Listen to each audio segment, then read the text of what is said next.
All right. So let me begin with why I'm passionate about TRE for sports. And I'll tell you the reason is because when we watch sport with my kids or whatever, at the end of the sports games, mainly AFL football here in Australia, they will often cross to the rooms where there's an elite team in the rooms afterwards. And what most of them will be doing is stretching and icing. And so one of my visions is, what difference would it make if when they cross to a team after a game, and some of them, if not all of them, are lying on the floor tremoring, and that's broadcast across the land. So one of the reasons I'm passionate here, because for me, if I can get TRE into an elite sport, there's already people using it, but an elite sports level, the potential for that to open young people, especially who are watching sport, to TRE is immense. You know, if I can get one team, elite team in Australia using it, it's probably going to do more than if I did 50 trauma randomized, double-blind controlled studies in terms of spreading TRE. So that's part of the reason why I'm so passionate, is to help young people, sports people, and all sorts of people to get access to it. So the first thing to be aware of, and especially I'm talking primarily towards elite sports people, but this goes for most sports people, is their focus is very different from people who are seeking trauma recovery. And the primary thing is they're focused on the future. Generally, when we're working with people who are stressed or traumatized, they're focused on the past and they're trying to get away from their stress or resolve their trauma. And there's a lot of focus and story about that. Generally, sports people don't really care about the past at all, although there's still some value. They're much, much more focused on the future. So that's a really critical shift that we all need to have in mind. The second thing, as Hans mentioned, is they're really not interested in trauma. They're not interested in polyvagal theory.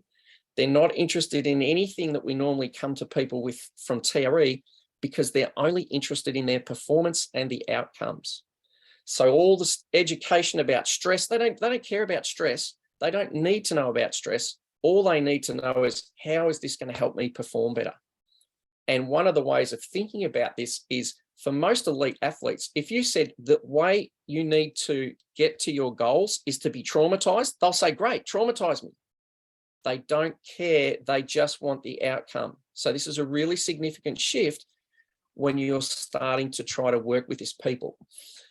Now, the reality is their bodies aren't that different from anybody else. They might be stronger, fitter, whatever. But at the end of the day, they've got that same exact tremor mechanism or shaking reflex, whatever you want to call it, as anybody else. So it's basically the same process, except the lens at which we're looking at tremoring, maybe how we're using it, and most of all, how we're explaining it is going to be different. Because a high performance team manager is not interested in trauma and largely even mental health, sadly. So those traditional TRE angles are not going to appeal to these people. The buzzword at the moment in sports is active recovery. All right. And this is a real avenue where TRE there's a doorway and a pathway that TRE can come into.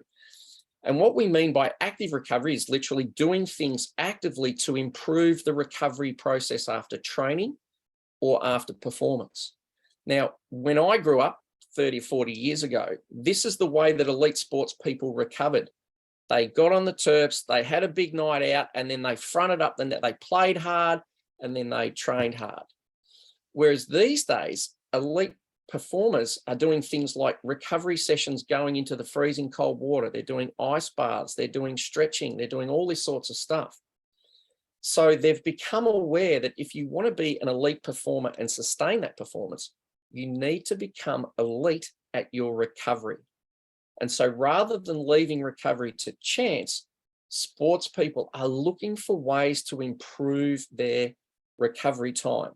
And one of the most common things we'll often see, as you'll probably all be aware, is that people's recovery time after tremoring, after sport and then tremoring, is often significantly reduced and they get much better outcomes. So this is, active recovery is a real doorway for us to be positioning TRE in. Obviously, for all the benefits, it's portable, it's simple, people can do it on their own, they can use it in bed, all that sort of stuff. Now, in terms of recovery, one of the absolute key measures that most elite sports clubs will be looking at is heart rate variability. So can you just, if you don't know anything really about heart rate variability, just raise your hand. Or if you, so I'll just, all right, most of you got some idea. So I'll just explain this briefly. Often when we look at heart rate, we'll measure what's your heart rate per minute. So it might be 70. Okay, that's about average. Oh, 60, you're a bit healthier. 50, oh, you're really healthy. But a much more accurate measure is the variation in our heart rate. And what happens is every time we breathe in, sympathetic process, our heart rate speeds up. And every time we breathe out, our heart rate slows down. So if I exaggerate, it's like as I breathe in, my heart goes boom, boom, boom, boom, boom, boom, boom, boom, boom, boom, boom, boom, boom, boom, boom, boom, boom, boom, boom. And it's the variation, how much it speeds up when we breathe in compared with how much it slows down when we breathe out, which is a true measure of our health, well-being and vitality, okay? And this links directly with what David's always been talking about, which is about the pulsation in the organism. It's not just about calming the organism down. And elite sports people, they don't want to calm down. They want to be performing at their absolute peak of their vitality and their sympathetic nervous system, you know, their capacity to move while still being grounded. So again, the model of, oh, we're just trying to calm down and relax and release, that's not what they're looking for. They're looking for the ability to ramp up, speed up, and slow down at the same time. So with heart rate variability, again, the faster your heart speeds up when you breathe in, the better, and the slower it goes when you breathe out, the better. Now, let me just, I'm going to show you a quick video because it's worth seeing this video. Let's see, quick time, player, share sound.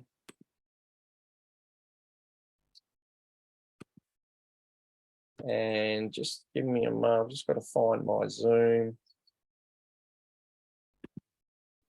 screen where I've lost, oh, there you all are. Okay, so I'm just going to play this short video. It's only a couple of minutes. And if you can just, if the sound's not working and you can't watch, just wave and let me know. But otherwise, hopefully you should be able to see it. So an easy way to understand this, I guess it's in this graph. This helped me understand it. Here we are marrying, it's a marriage between the heart rate, so the red line, and the blue is the breathing. So here it's clear how breathing in, as you did earlier with Spencer, the heart rate speeds up. Can you see how the red goes up as the blue wave goes up? And most importantly, breathing out, parasympathetic activation. The heart rate slows down. So in this other graph, what we see is a client, a patient that suffers from depression and IBS, irritable bowel syndrome. And so you can see how smaller that variation is, how much flatter is that line that defines the heart rate.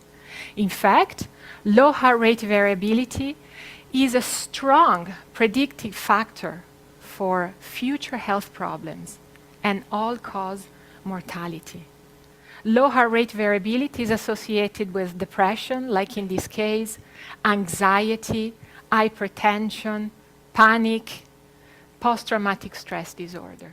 And what this other graph demonstrates is what happens when there is very strong vagal tone, when that majesty, the vagus nerve, is really strong.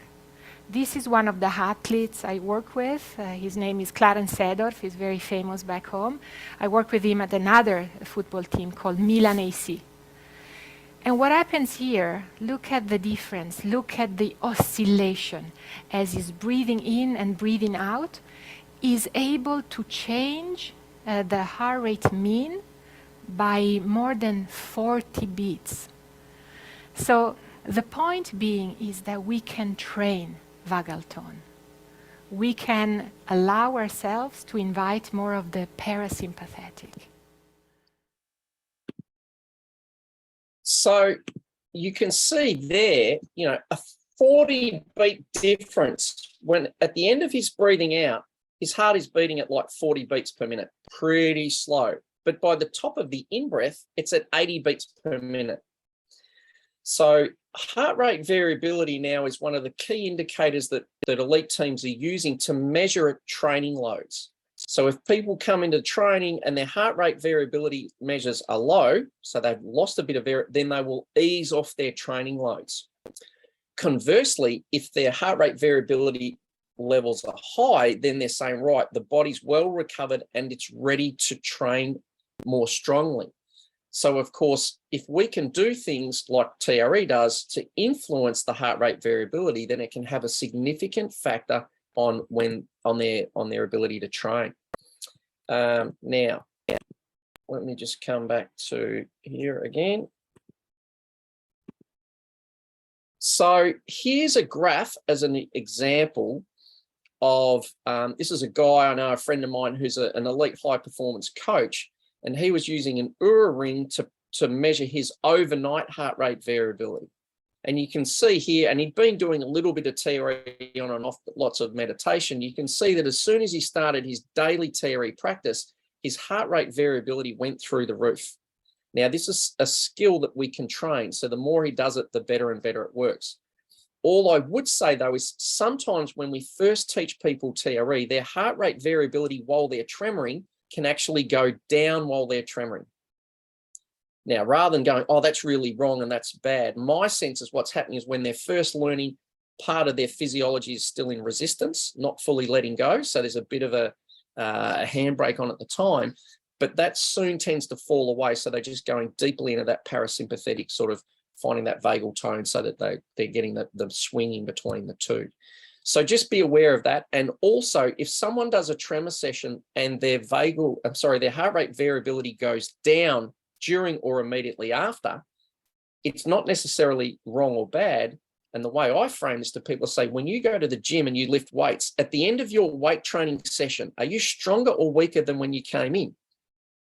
You're weaker because you're fatigued, and we're creating a training effect. So if the tremors are causing a reduction in heart rate variability, that's putting like a stress into the body, which then the body will then recover and bounce back and generally have better heart rate variability later on or the next day.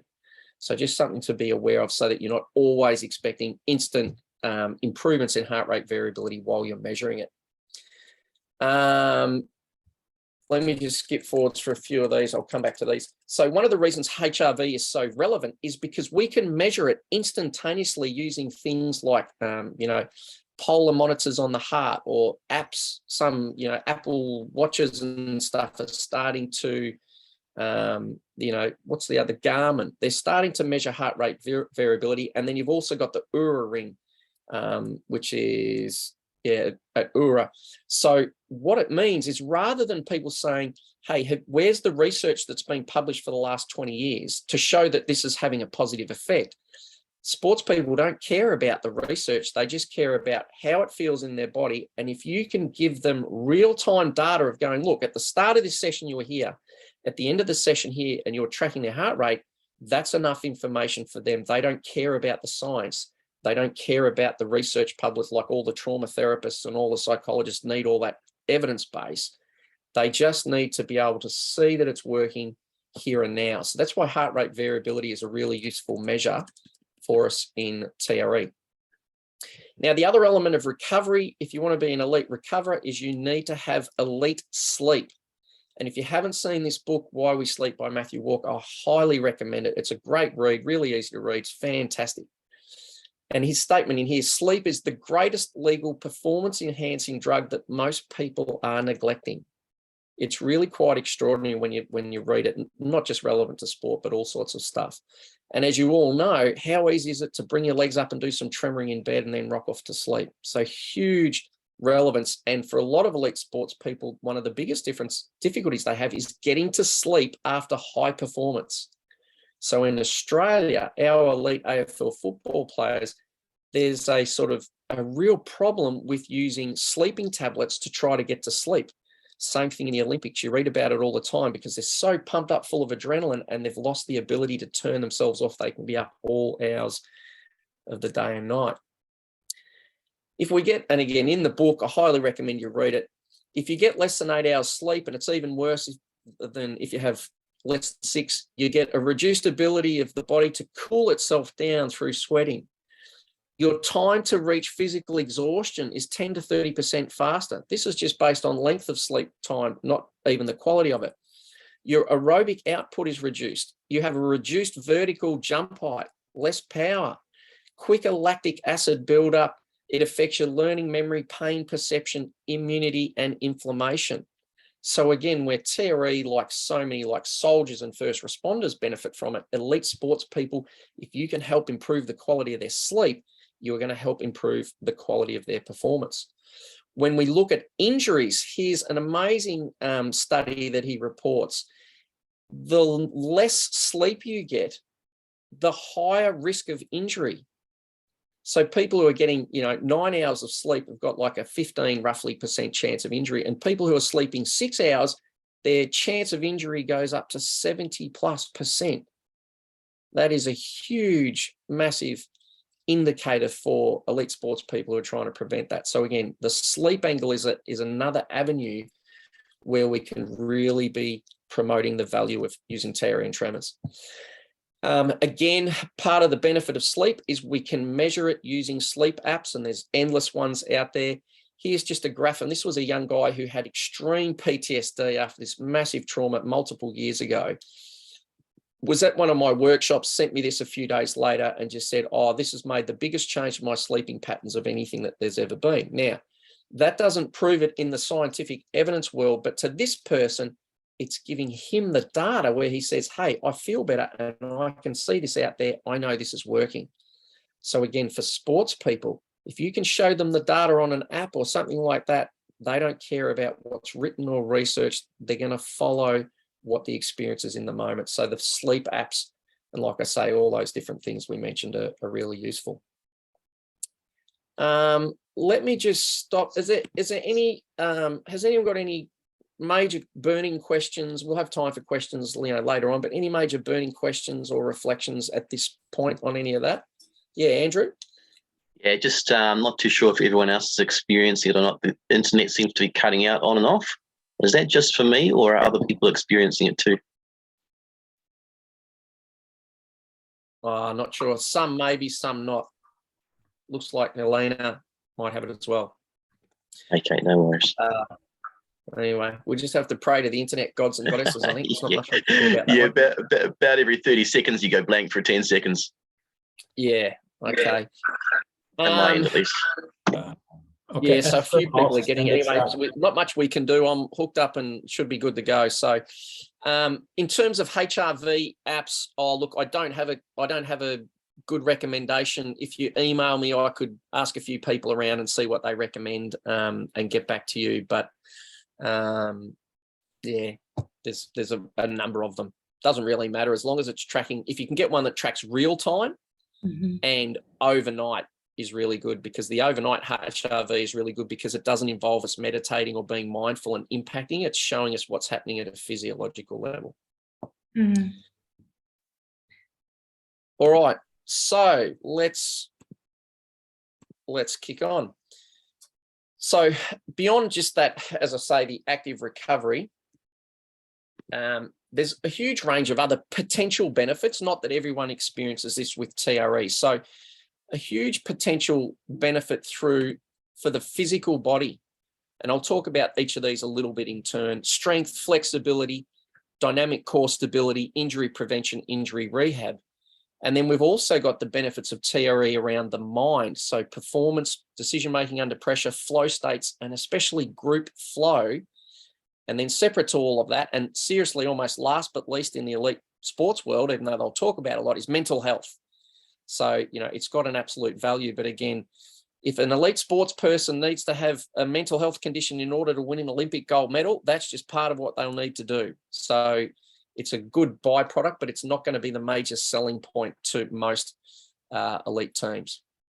Now, flexibility, as you've all experienced, as the nervous system calms and relaxed, you'll often find that you've got more flexibility. So that's pretty simple, easy, and a no-brainer. And of course, you can use the tremoring in a stretch position. So rather than having to go through exercises and line, you can be in any position at all, a shaky yoga asana, a shaky lunge, or whatever it might be, you know, the hangover stretch for the hamstrings. So we can deliberately use the tremoring to help people get further into their flexibility. Again, most of you already know how to use that, but you can use any stretching position for any part of the body.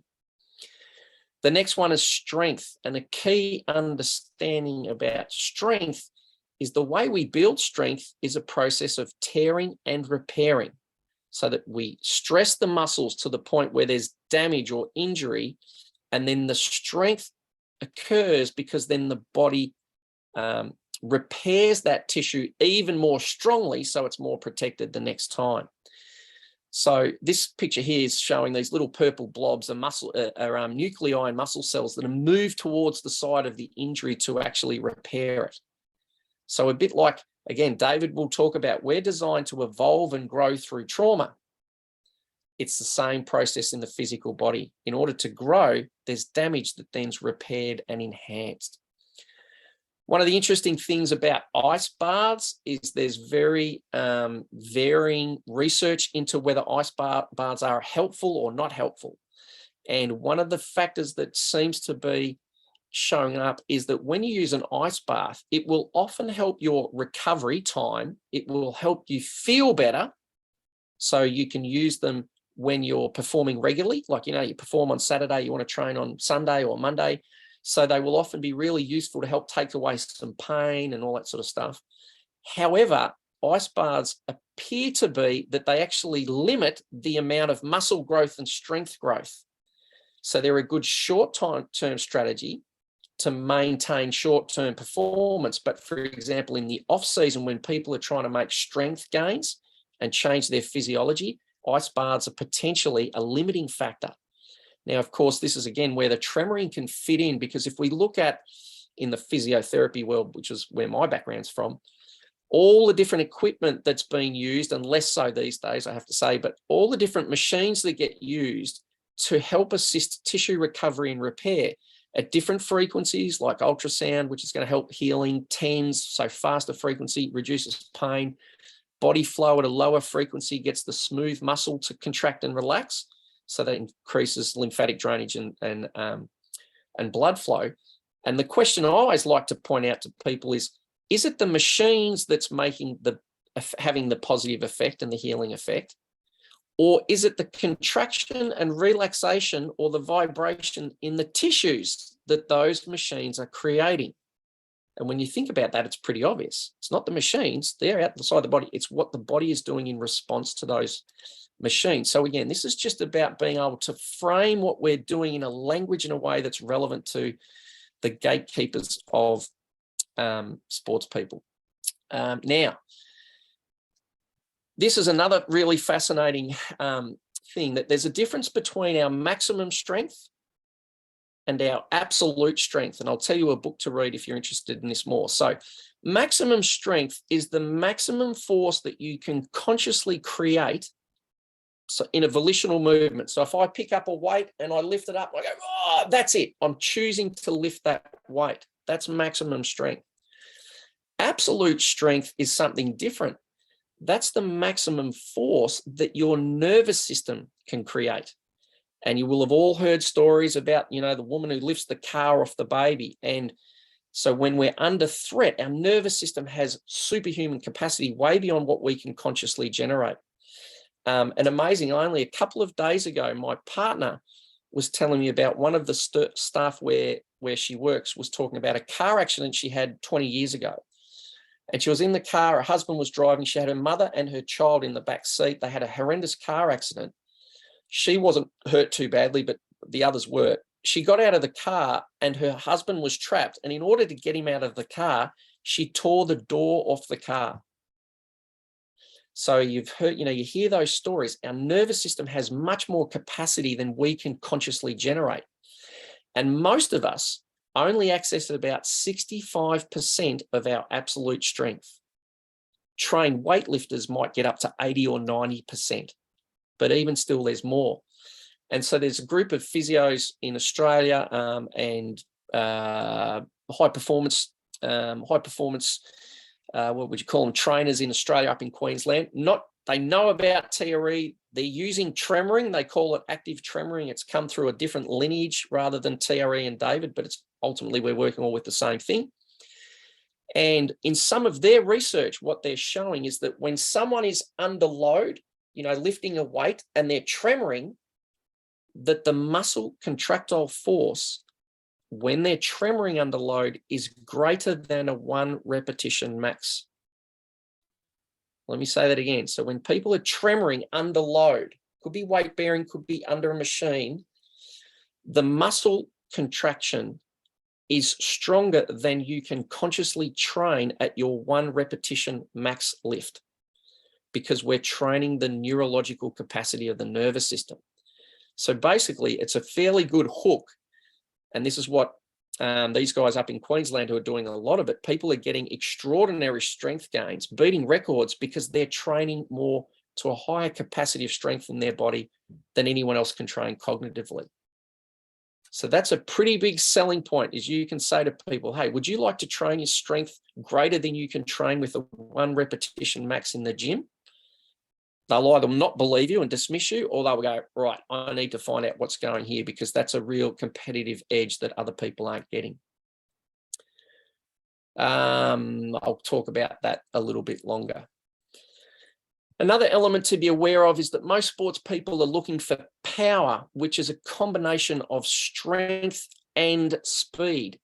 And as we all know, the body will often shake, tremor, move, vibrate in ways that we can't consciously create, and at speeds and velocities and amplitude that we don't have any conscious control over. So there's another element where people will start to notice changes in their performance. Core stability, it's a big catchphrase all around the world, but sadly, we often misunderstand what core stability is. So this picture here is one of the classic things where people are trained in static or stationary core stability, which is completely not how the body works. This is amazing. This guy is a US Army veteran. He's got the world record for holding a plank. How long do you reckon he can hold the plank for in this position? The world record is 8 hours, 15 minutes and 15 seconds. That is insane, isn't it? But the thing is, when we train static core stability, as soon as you move or play sport, it becomes almost irrelevant, not entirely, but the body is designed to move and to control movement. I don't know if any of you watched the Winter Olympics, but this woman at the end of the figure skating, they had like a freestyle event for them all to perform.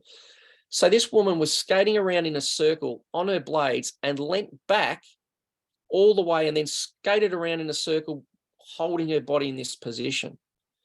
So the key thing about this is that what we need to train is dynamic core stability, which is another way of saying training the body to control the quality of its movement. And as you all know through the tremoring, when she's doing that, she's not thinking about stabilizing her hips or abdominals or bracing here. Her body is controlling the quality of the movement. And this is what we're able to access through the tremoring at a subcortical level that we cannot do consciously. When we look at the stabilizers and the mobilizers of the body, again, this is a bit of an artificial breaking down, but often when we're working consciously with movement, we're using the big moving muscles of the body, like in our neck, the sternocleidomastoid and the levator scapulae. But what we often don't learn to use, and we're not really designed to, is the deep stabilizing muscles. So in this case, the longus colli, which connects to each single little vertebrae in the neck, and is designed to be automatically, subconsciously organized. And this is the key thing. So when we're doing consciously directed core stability, that's very different from when we're getting the body to create its own movement and stabilize its own movement through spontaneous movements with TRE. So again, with TRE, we're starting to help the nervous system and the neuromuscular system reorganize movement, balance, all those sorts of things below the level of our conscious control. So it doesn't replace everything that elite sports people are doing, but it gives them, again, this is an additional edge for people to use to add to what they're already doing.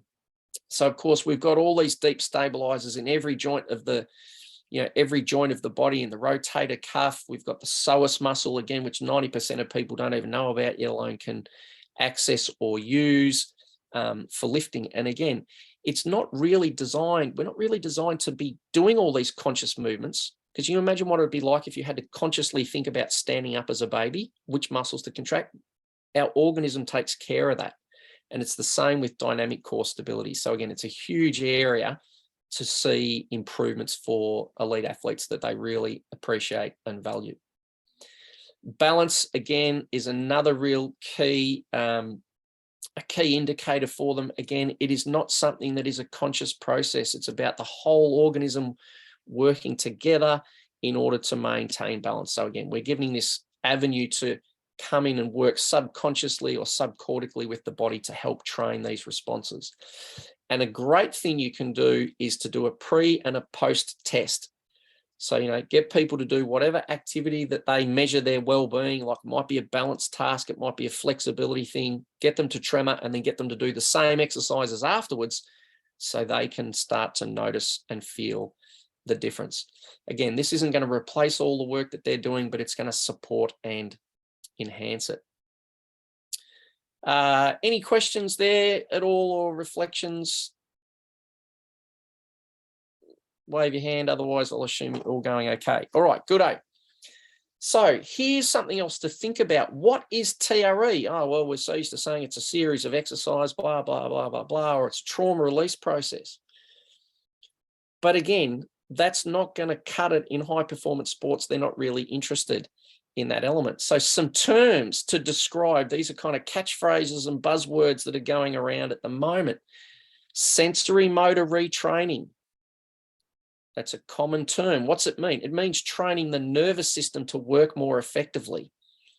All right, 100% what we're doing in TRE. If you're at the Global Summit, you might have remembered Stephen Porges was describing TRE as a neural training technique to help the body let go of its defenses. So the first part's really relevant again to sports, a neural training technique, sensory motor retraining. That's effectively what we're doing, but we're doing it subcortically, which is significant and what most other training programs are not going to be doing. So it's about value adding to what sports people are already doing. Another term for TRE is a functional neurology technique. Again, it doesn't change what we're doing. It's just the languaging. Functional neurology is about optimizing the performance of the nervous system. And there are amazing things that people do to assess the nervous system, to train the nervous system, to train the optic nerves, all incredible things. And again, TRE and the neurogenic tremors is a really obvious part of that. So again, just languaging and understanding these things so you're working in the language and the field of the people that you're working with. So the trauma model's not gonna cut it. A key thing I would suggest to you though also is don't try to pull the wool over people's eyes. So if you don't know anything about sensory motor training, or you don't know anything about functional and neurology, don't use those terms. Or if you try to pretend to know more than you do, especially if you're working with elite experts in the field who see themselves as knowledge about everything, they're kind of the gatekeepers and the high priests of the sports world. If you don't know your stuff and you're trying to pretend like you do, you will get found out instantly. All right, so don't try to pretend to know more than you do. If you have a background in physio or sports or so, great, use all that. But if you don't, then just be really open and honest with this is what you do, this is what I know, and leave the explanations and the science up to them. They can try and make sense of it themselves. Otherwise, they will instantly dismiss people if you're not at the absolute top of your game. So it doesn't mean you have to be an elite high performance coach. You can be elite teaching TRE, but just don't try to pretend to be an elite high performance coach. Let them make their assessments and work out what's working for them. Now, moving more into the mind side of, any questions there, or does anyone need a break before I ramble on, or are you going okay? Yep, you're all going okay. All right. So now let's move on into the mind component of TRE, which is such a critical part of elite sports. This is one of my favorite studies ever. It's on interoception and performance under pressure. So it's been a while since I read it, so I'll try and remember it. What these people did was they got a range of different groups of people and they put them into an MRI machine to look at their, what Bessel van der Kolk calls the mohawk of awareness. That's those central structures in the brain which are sensing the body. Now, this is not just cognitive sensing. This is the brain sensing the rest of the body. And they had three groups of people. They had one group of people who were elite sports people and I think elite soldiers. They had another group of people who said, I am very extremely resilient in my life. So things don't knock me around. I'm hugely resilient. Then they had a last group of people who were rated themselves as not very resilient at all. And so they were the three different groups. Then what they did was they put them in the MRI. They had an oxygen mask on. And what they did then was they slowly turned the oxygen down in the mask. So they slowly started to suffocate them. What they found was that the people who were elite performers, soldiers, sports people, highly resilient people, the mohawk of awareness, the part of the brain that stays connected to the embodied feelings, stayed online. So they could turn the oxygen right down and the physiology was staying calm. The people who were low resilience, as soon as they started to turn the oxygen down, their limbic system went crazy. That part of sensing their body went offline. So they lost sense of connection with their body, both cognitively, but also in terms of their brain's ability to sense itself. So one of the key things here we're talking about is the ability of the organism to stay calm and grounded and most of all embodied and interoceptive, sensing the body when we're under pressure. And as this study was showing, they're saying that that skill and the resilience, it's not really about rational thinking or cognitive choice. There is an element, but there's a deeper element to that.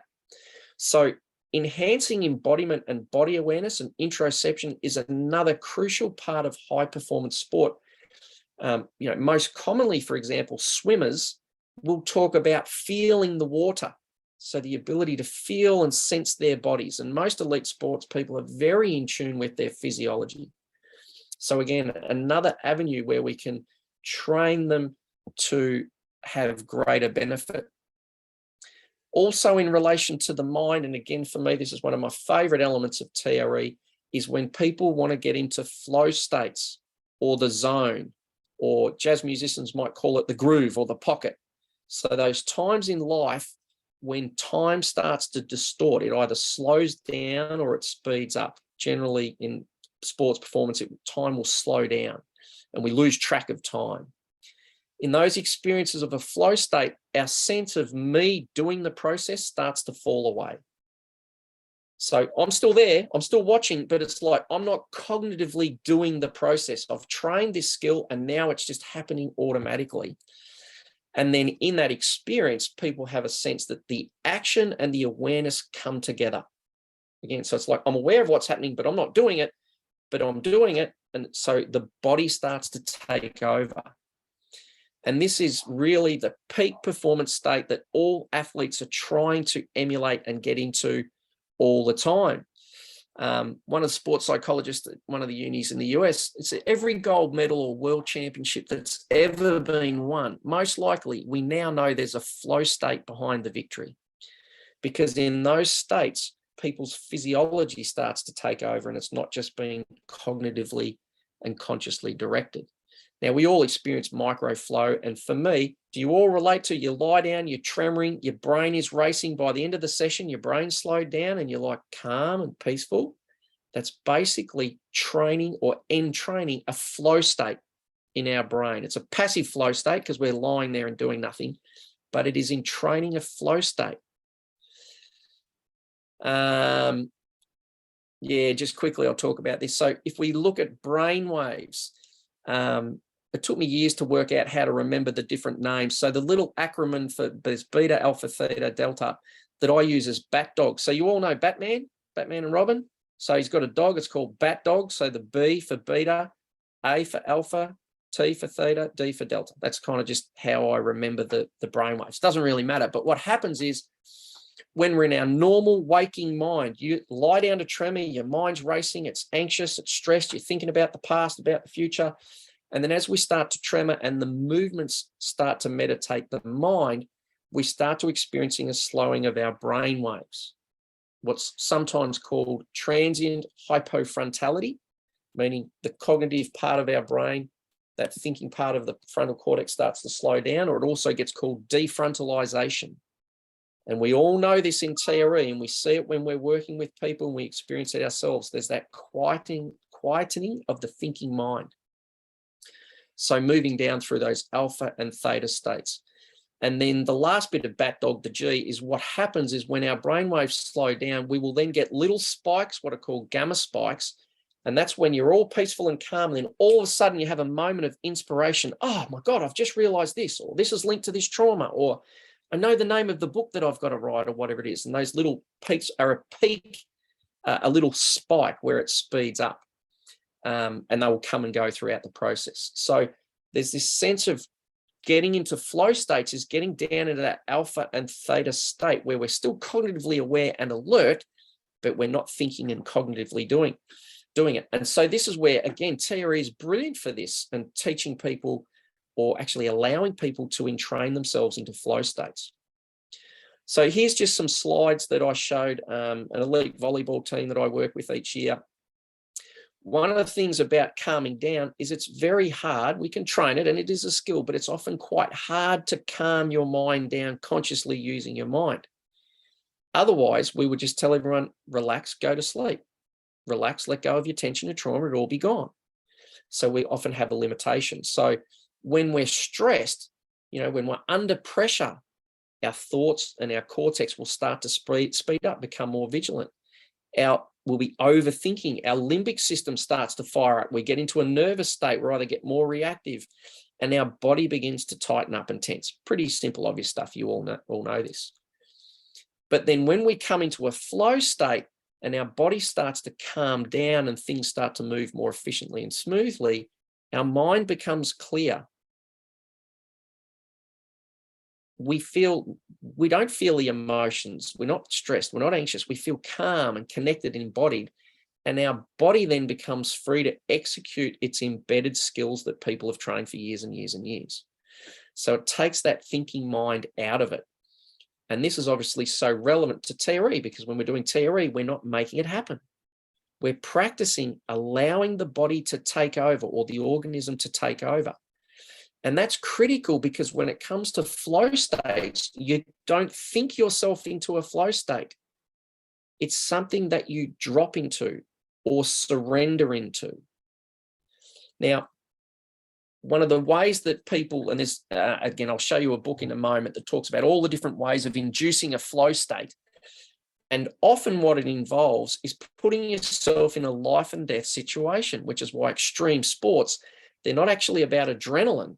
They're about getting completely grounded and centered in the moment, because their life depends on it.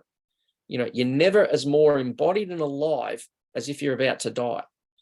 So with TRE, we're giving people the experience of letting their mind float away without doing anything at all, and retraining themselves over and over and over into these meditative flow states. And as I say, most importantly, learning how to relax and let go into them.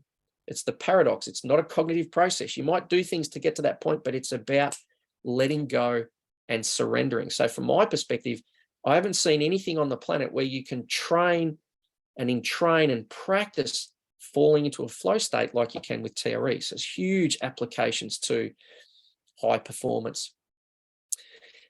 Here's just a map that I often use in my workshops. And this is not to say this is how it is for everyone, but just a graph that I often use to say, at the start of the tremoring session, my brain's racing, I've got compulsive thoughts, I'm thinking about stuff, and then gradually I'll notice my thinking mind starts to slow down. Then I might even reach a period of stillness where there's a bit of spaciousness and all that thoughts of the past and the future have drifted away. And then as I keep tremoring, that what will often happen is the body's becoming more fluid until eventually I'll start to have movement without me even thinking about it. The body's taken over and we'll often have those moments of inspiration. So again, all I'm showing you this to is invite in this element of watching what's happening in people's brains, their cognitive mind, their brain waves, which you can track if you've got the monitors on. But we all know this and we can see this happening in our own sessions and when we're working with others. So again, huge element of training and in training people into flow states. What I like to, this is a quote I gave this elite volleyballers, because so much training that people do is cognitive. You are a living, breathing, pulsating organism.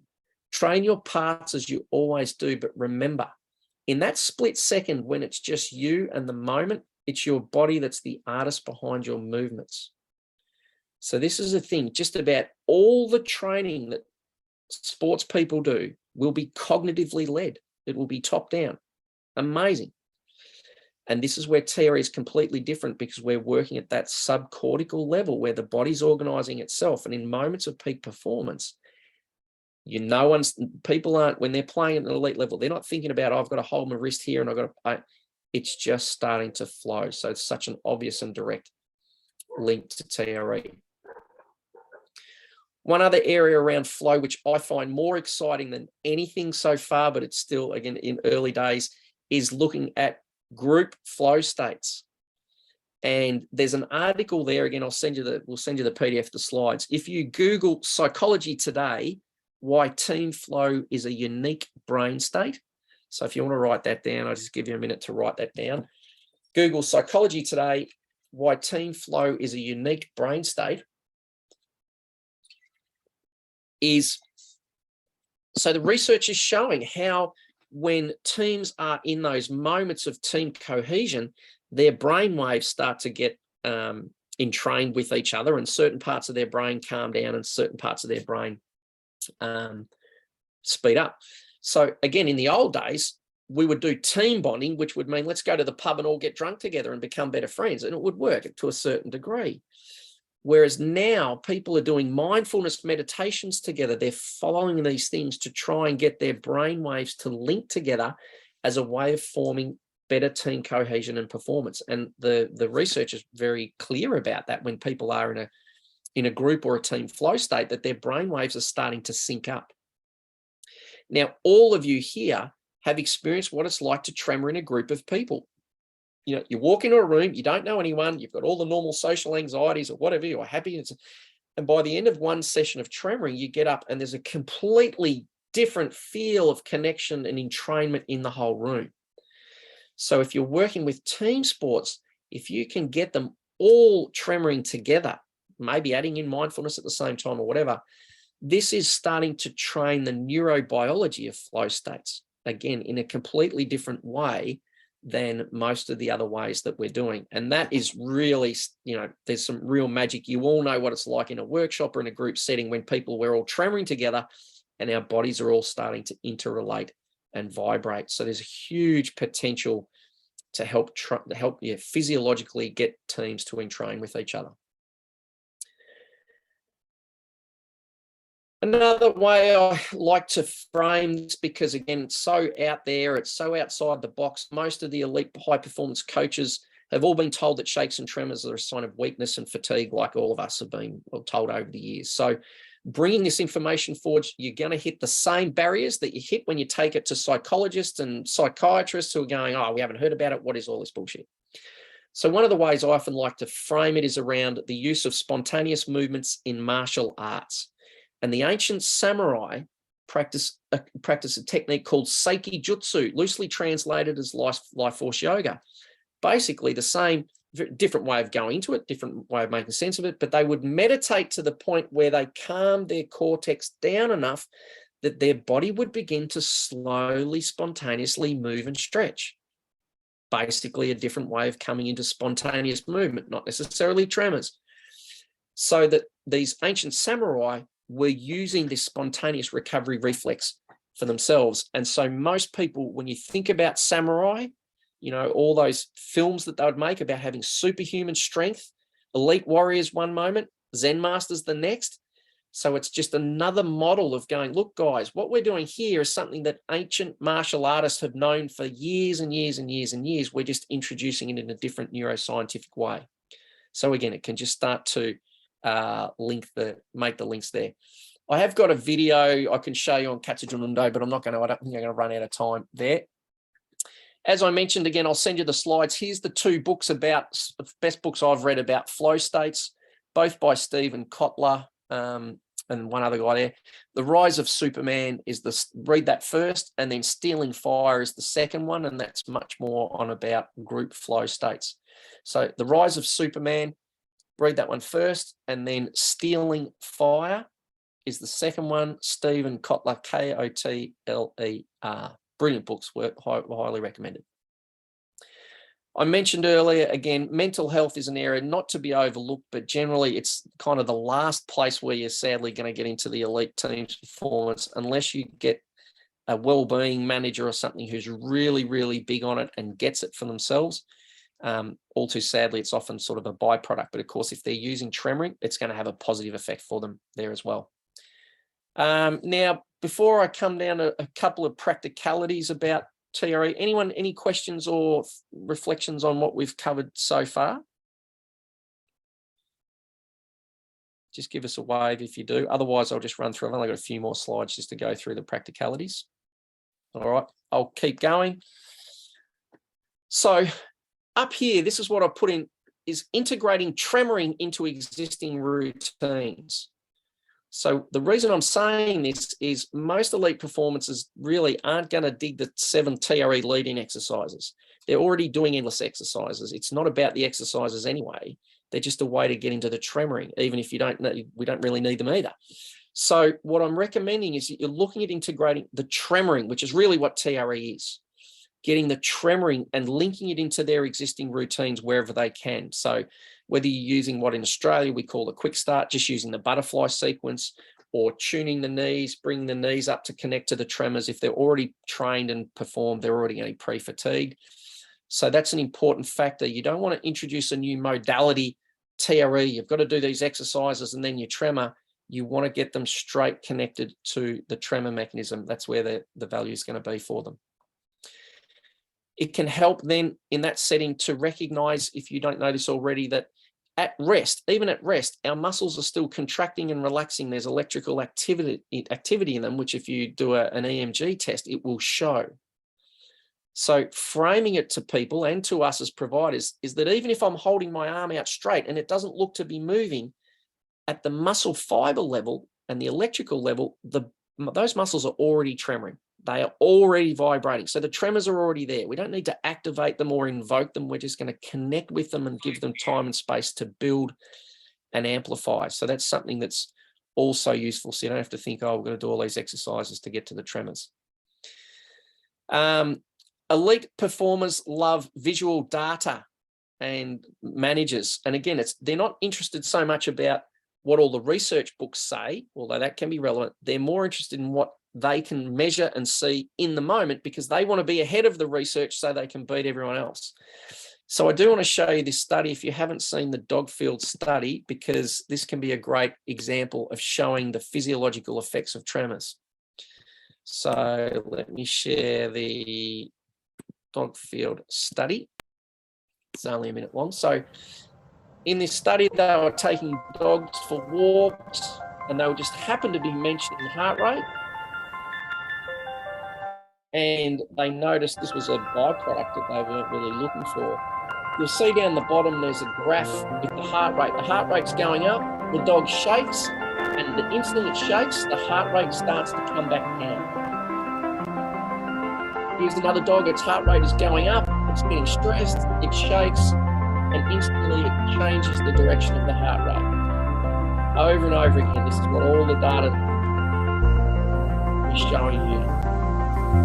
Now, again, this is a little bit different in a way to what we're doing for TRE, but it shows people in real time, look, you can see what effect this is having on the heart rate, and it's much more effective than just telling people about it. If they can see that, it makes a significant difference to being able to show people being able to show people something so clearly.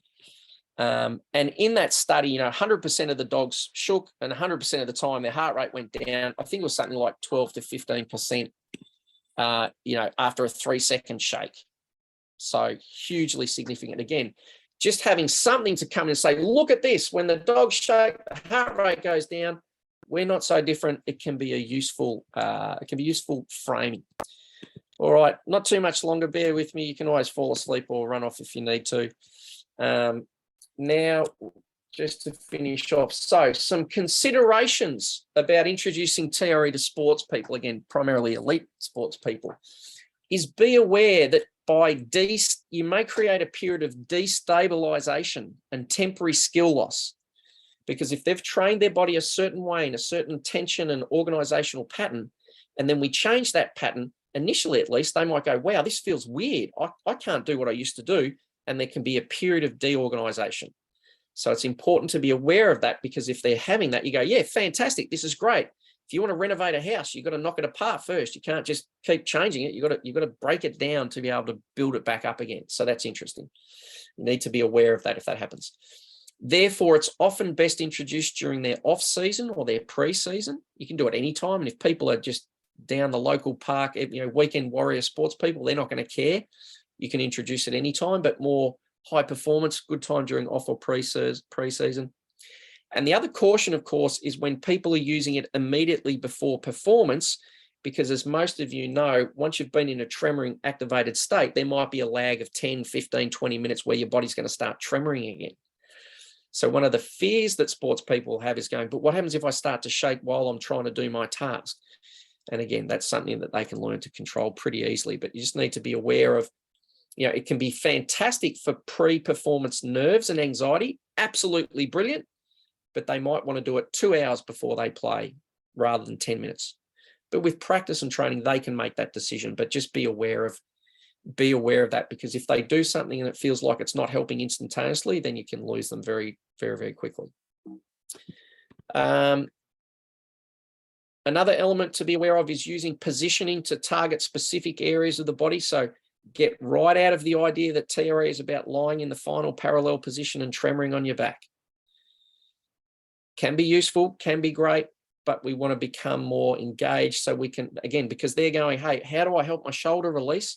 How can I help the tremors move there? So using positioning can be really invaluable. The other key difference with sports people is using weights and machines, which we don't cover at all, basically, in TRE. But it's one of the most common areas where people who do sports will experience shakes and tremors. So my first point here is, if you're not trained in the use of weights, and obviously using machines is much safer than free weights, then again, stay in your lane, don't do what you don't know. Generally start using really lightweight and super slow movements through the range of the exercise to connect with the tremors.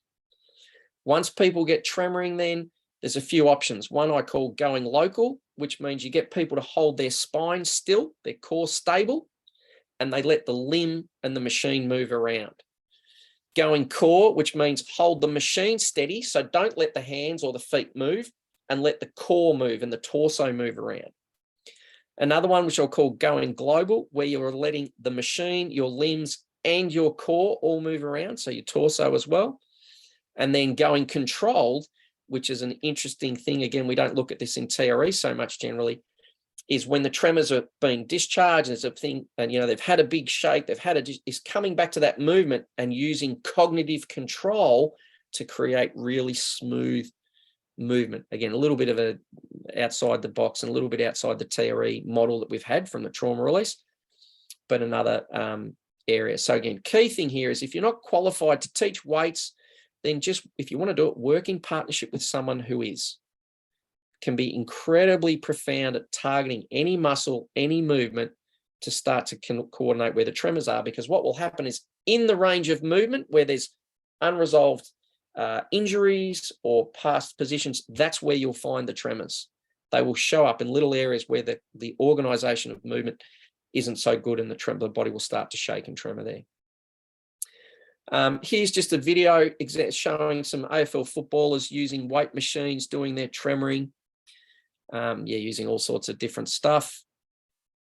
And what there's a few people in Australia who have actually built weight machines where the both levers are separated. So, normally if you've got like a bench press, you push it up and it's one big unit. So they've made them specifically so that the two arms are different. So your arms can actually tremor and shake, or your feet can move independently of each other.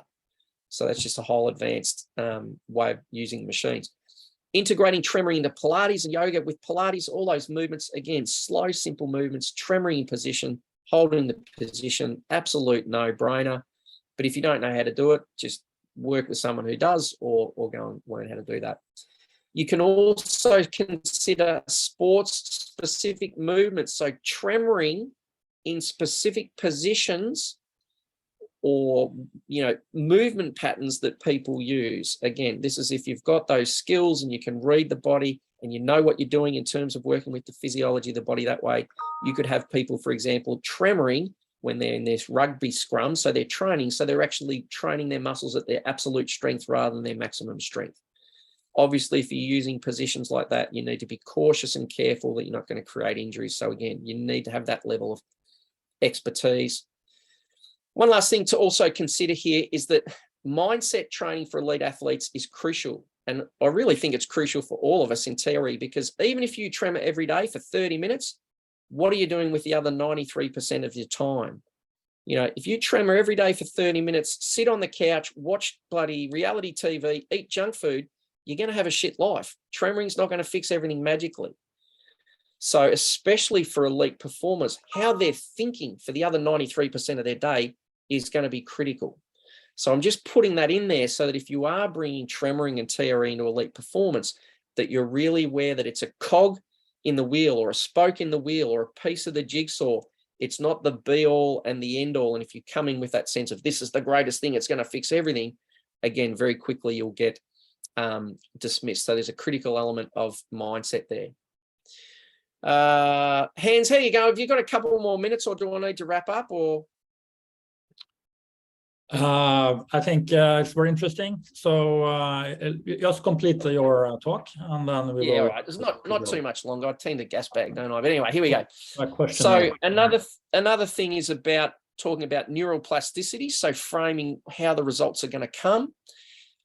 This stuff's out of the book, The Brain's Way of Healing by Norman Deutsch. Probably most of you will have heard of that one. Brain's Way of Healing, Norman Deutsch. Again, this can be really useful. So functional neuroplasticity, which only takes minutes to hours, happens when the nervous system and the neurons in the brain, they relax and shift towards homeostasis. So when someone first learns TRE, they go, oh my God, it's amazing. I feel so calm. What's happened is their body's been in an active stress state, and now it's just come back to homeostasis, and they get this amazing taste of what it's like to be calm. Only takes a few minutes to hours. But then if we continue to train that state, we move into synaptic neuroplasticity in the brain. And this process takes weeks, where we start to get new connections between neurons in the brain and in the nervous system. So what this means is someone does tremoring, great, I feel relaxed, but the next day I'm stressed again. If they keep training it over a period of weeks, we're going, right, your nervous system is starting to reorganize itself. There are more connections happening between the neurons, between different parts of your body. Again, you've seen this, the progression as people practice over time. In a period of months, we start to get neuronal neuroplasticity, which is changes in the actual qualities of the neurons themselves. So again, we're talking months here. So I always say to people when they learn TRE, if you really want to find out what TRE can do for you, practice it for 3 months and then make a decision. Don't do one day or one workshop do it for 3 months, and you're really going to start to get a bit more of an idea. And then we get into systemic neuroplasticity, which takes months or years to occur, where the neurons and the synapses now start to get stabilized and constant in their new healthy functionality. And at that point, the nervous system becomes self-correcting. So again, you will have all experienced this. Say you've had back pain for 20 years, you do a tremor, the pain goes away, you do something, it comes back, you tremor, it goes away. Eventually you get to the point where you're going, right, now I do that thing and my back's not getting sore again. But it's a process that takes time for the nervous system to reorganize. So again, when you're framing what we're looking for, we want to be framing the long game. This is not a one-off thing. This is something for people to embed in their standard recovery routines.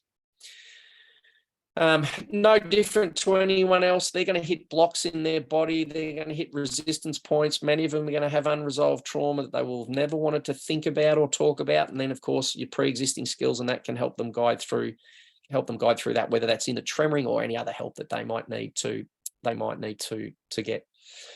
In terms of getting people to practice it, generally, elite sports people, one of the things I love the most, is when you work with people who are traumatized, they're the worst at practicing TRE because they're so traumatized, they don't have the self-discipline or the cognitive choice or the adult cortex to keep doing the things that are good for them often. Elite sports people, if they get it, they will just take it and they will run with it and they will practice it and they will train it, and it's an absolute ease and joy to work with them. They love a challenge, so sometimes I give them like here's a 3-week challenge when they first learn. Every night for 3 minutes, bring your legs up in bed, just for 3 minutes. Now, if you want to do more tremoring, do some. If you don't, your body's tired, stop and go to sleep. Do that for 3 weeks and then report back. So again, finding ways to engage them and get them to commit to the practice for a period of time so they can get a deeper understanding. No different to anyone else, really. People who are stressed and traumatized, I normally use that challenge of making it 3 seconds a night.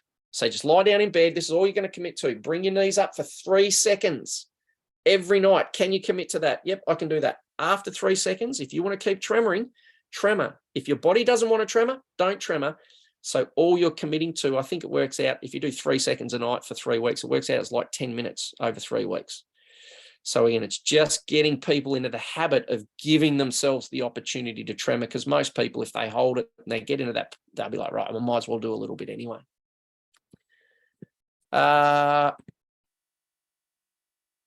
of talk about, if the tremoring doesn't improve performance, they're not going to be interested in it. So don't stress about that. Now there's more, if you want more information, again, and you're really welcome to copy and plagiarize and reword stuff that I've got written on my website. So if you're trying to make a brochure or put stuff on your website, you're welcome to copy stuff or use stuff however you want. So on the TRE Australia website, there's a TRE for high performance page, just at treaustralia.com and then /TRE for sport. Again, you'll get the PDFs if you want these. I think we can email them out, I'm hoping, Hans. And then also, I haven't showed you all my videos, but there's a number of videos I've got that are on Vimeo around high performance and sports people using TRE. So if you want to download those and put them on your website or share them or put them in your emails, if you go to vimeo.com/user 5125516, so that's vimeo.com/lowercase user 5125516 /videos, then that should take you to all my Vimeo videos, which 99% of them you can download and use. And so that's really useful because a sad story, but a couple of years ago, a friend of mine who's an elite coach I've been working with introduced me to one of the elite AFL football teams, and they were trying to organise for me to catch up for a cup of coffee with one of their high performance managers. So at that time, we sent him some information. He gave him the TRE Australia website. He went to the TRE Australia website, and guess what it was all about? Trauma. And all the people in all the videos, guess what? Generally, they were like 40 to 50-year-old women. Not always, but you know what I mean? Like, that's kind of the demographic that's a lot of the work. And again, this is a sad reflection on them. But the comment that came back and says, why would we want to do this? We looked at your website. There's just like fat old people doing stuff on there.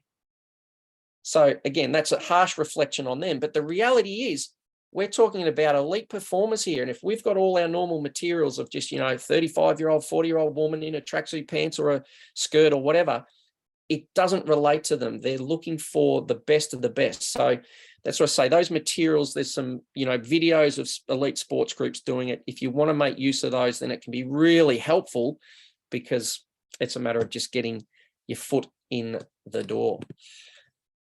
Oh, all right, there we go. Thank you for listening. I've gone on a little bit longer, and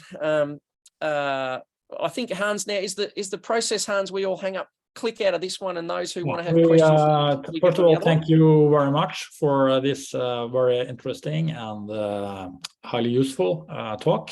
Lots of great tips and ideas, and understanding of how to use TRE in this context. So we also had an increasing number coming on online. Also, several people signed up throughout the talk, so it seems you did a good job for the next session. So that's good. I would like to thank everyone for participating and listening into this talk. There will be more talks in the next few weeks and months as well. The next talk is by Fiona Soma. And after that, we will have David Berselli as well on the schedule as well. So you will receive more information about that shortly. So I would like to wish everyone a great hi, day. sorry to interrupt. Yeah, Sean here from Singapore. I just have a question. Is it okay to take one question? Yeah, okay, a quick one. Yeah, so Richmond, just wanted to check, do you notice any effect of age on the effectiveness of TRE? Like, do younger people respond better to it, or do older people do it? You know, what are your thoughts? Look, Sean, I haven't been asked that before, really that clearly. So I don't really have a clear answer based on any real experience or observation or real thinking about that or observing it. My initial thoughts would be that the physiologically, with people's bodies are younger and healthier, they're probably going to recover better and get, quicker growth and quicker and deeper results often. But that said, older people, really older people, often have a lot less ego resistance. So they often are able to surrender and tremor more fully, which potentially gives them great results as well. So, look, I don't know is the answer. I can't give you a clear thing. It's an interesting area for us to look at, and it'll probably largely come back. There might be a trend one way or the other, but it will probably still just come back to that individual response. So sorry, I can't give you a decent answer on that one. Okay, so we need to go to the next session. So those who have signed up have been sent a separate email with a link to that. And so we'll see you there in a minute.